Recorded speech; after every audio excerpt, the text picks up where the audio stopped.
Hello everyone. इस video में बात करने वाले हैं इंटीग्रेशन के नेक्स्ट प्रॉब्लम, जो कि हमें गिवन है 1/√x² + 4। तो यहाँ पे जो स्क्वायर रूट गिवन है उससे देख के पता लगाते हैं हमें क्या सब्सटीट्यूट कर सकते हैं यहाँ पे। तो एक चीज़ मैं यहाँ पे बता देता हूँ हिंट। जब भी हमें इंटीग्रेशन के क्वेश्चन में x² + a² टाइप की चीज़ देखने को मिले, तो यहाँ पे जो हमें चीज़ सब्सटीट्यूट करनी है x की जगह, वो होती है x = a tan थीटा। इससे ये होगा कि यहाँ पे देखो a² tan² थीटा आ जाएगा, दोनों जगह से a² कॉमन, 1 + tan² थीटा जो कि sec² थीटा होता है। यानी एक दो टर्म का टर्म एक सिंगल टर्म में चेंज हो जाएगा। ठीक है, तो यहाँ भी हम यही काम करने वाले हैं। तो सॉल्व करते हैं, लेकिन पहले क्या करना है, हमें इसे x² + a² की फॉर्म में बनाना है। यानी 4 को क्या किसी का स्क्वायर लिखना पड़ेगा। 4 किसका स्क्वायर होता है वैसे? 4 स्क्वायर होता है 2 का। तो मैं इसे 2 का स्क्वायर लिख सकता हूँ dx। तो यहाँ से आप देखो बिल्कुल सेम टू सेम बन रहा है ये x² + a²।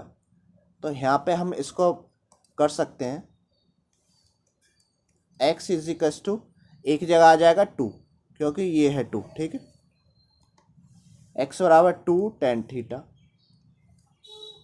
अब क्या करो, dx फाइंड कर लो। tan का डेरिवेटिव होता है sec² थीटा d थीटा। इन दोनों वैल्यू को पुट कर देंगे इस इंटीग्रेशन में, तो ये आ जाएगा 1/√√,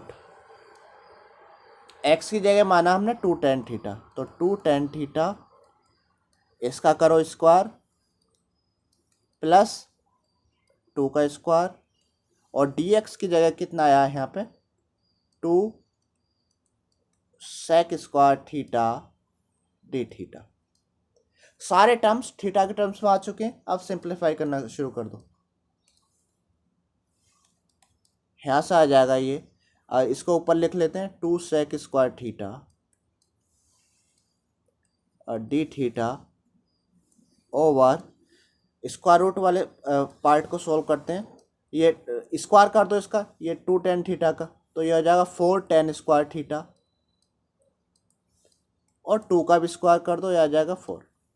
अब यहाँ से देखो 4 दोनों जगह कॉमन है, तो 4 को फैक्टर ले लेंगे, 2 sec² थीटा। यहाँ से 4 को फैक्टर ले लेंगे, तो यहाँ से बचेगा 4 tan² थीटा + 1।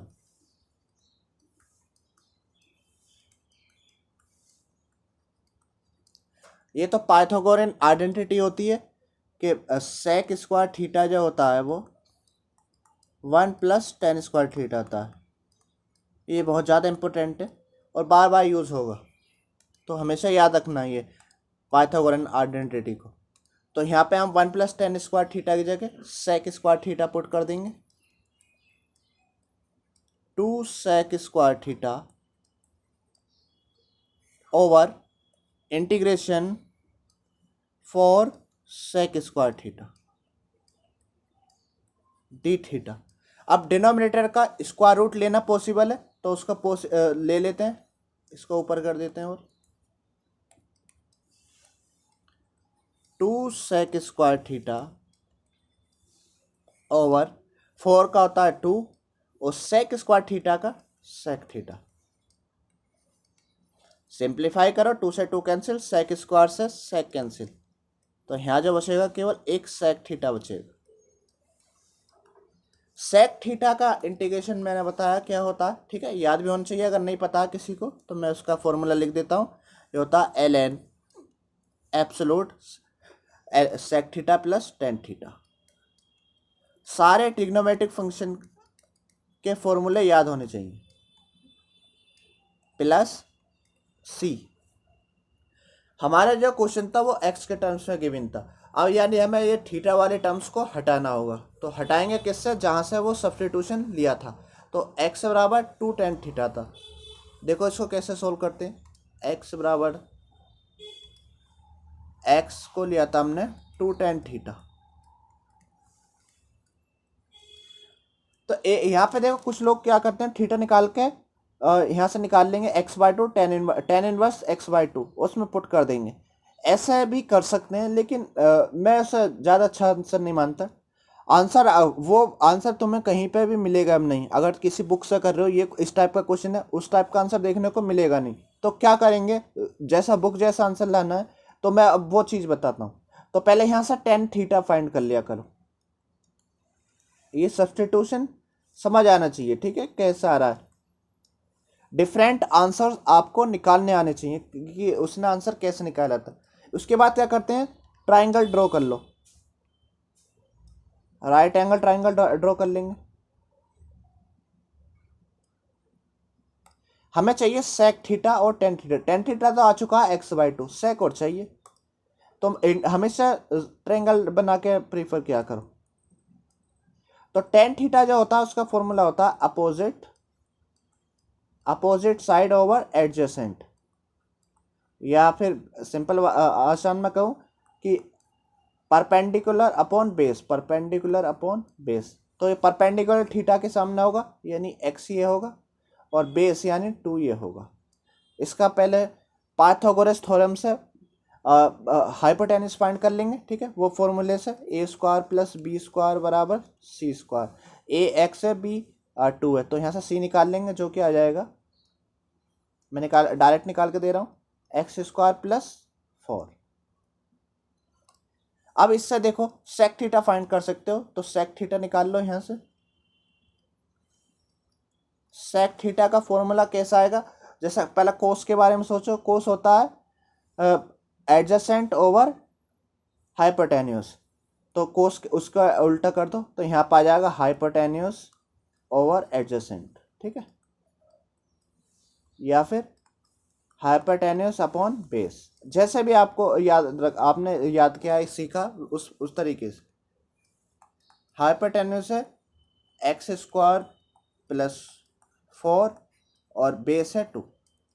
अब सेक थीटा मिल चुका है, टेन थीटा यहाँ से मिल चुका है। इन दोनों को उठा के, कौन से दोनों, एक तो ये जो कि हमें इंटीग्रेशन में हम रुक गए हैं उसकी वजह से, और एक ये वाला सेक थीटा की जगह पुट कर दो। ln सेक थीटा की जगह आया √x² + 4 ओवर 2। टेन थीटा की जगह है x/2 + c, ठीक है। ये भी एक आंसर है। मैं और ज़्यादा फाइन आंसर निकालना चाह रहा हूँ, और ज़्यादा, ठीक है। डिफरेंट आंसर निकालने आने चाहिए, ये फ़ायदा होता है। अगर डिफरेंट आंसर निकालना सीख जाओगे तो उतने ज़्यादा कंसेप्ट क्लियर होते चले आएंगे। ये 2 दोनों का डिनोमिनेटर मारा है, तो ऐसे लिख सकता हूँ। हमें पता है एक फॉर्मूला होता है ln लॉग फंक्शन की प्रॉपर्टी, ln a/b कितना होता है, ln a - ln b, ठीक। यहाँ पे भी यही लगा देंगे, तो ये आ जाएगा x² + 4 + x - ln 2 + c। ln 2 एक कांस्टेंट नंबर है। जब एक कांस्टेंट नंबर हमारे इंटीग्रेशन में आता है, एक नई चीज़ सीखने को मिलेगी अगर नहीं पता। ध्यान रखो, जब एक कांस्टेंट नंबर हमारे आंसर में आता है इंटीग्रेशन के, तो उसे जो हमारा जनरल इंटीग्रेशन कांस्टेंट है एब्जॉर्ब कर लेता है। तो क्या ये जो सी है इसी में एब्जॉर्ब हो जाएगा। तो हम क्या कर सकते हैं, केवल इस पूरे की जगह केवल एक सी लिख सकते हैं, ठीक है। तो आज एक नई चीज़ सीखने को मिली होगी कि आंसर फाइन कैसे, दूसरे आंसर कैसे निकालते हैं। और जब भी इंटीग्रेशन के आंसर में कोई कांस्टेंट नंबर आता है, उसको वो एब्जॉर्ब कर लेता है। तो ये फाइनल आंसर है, और ये जो आंसर मिलेगा दुनिया की हर बुक में मिलेगा देखने को। इस टाइप से अगर कोई भी क्वेश्चन है इस फॉर्मेट का, तो यही आंसर देखने को मिलने वाला है, ठीक है। तो कंफ्यूज मत होना, मैंने सारी पॉसिबिलिटी निकाल के दिखाई है आंसर की कैसे निकाली जाती हैं। इसी तरीके से आपको भी निकालना आना चाहिए। और रीज़न भी बताया कि जब भी कोई इंटीग्रेशन बिल्कुल कांस्टेंट नंबर आ जाता है तो वो उसी में एब्जॉर्ब हो जाता है। ठीक, आई होप आप लोगों को ये चीज़ समझ आई होगी। ठीक है, इसमें मैंने 2-3 इंपॉर्टेंट चीज़ें बताई हैं, ये पता होनी चाहिए। इसी तरह से देखो हर क्वेश्चन में कुछ ना कुछ सीखने को मिलेगा, भले एडवांस लेवल के भी क्वेश्चंस आएंगे। अगर वीडियो पसंद आई तो चैनल को सब्सक्राइब कर देना, वीडियो को लाइक और शेयर भी कर देना। ओके, थैंक यू, मिलते हैं नेक्स्ट वीडियो में नेक्स्ट प्रॉब्लम के साथ।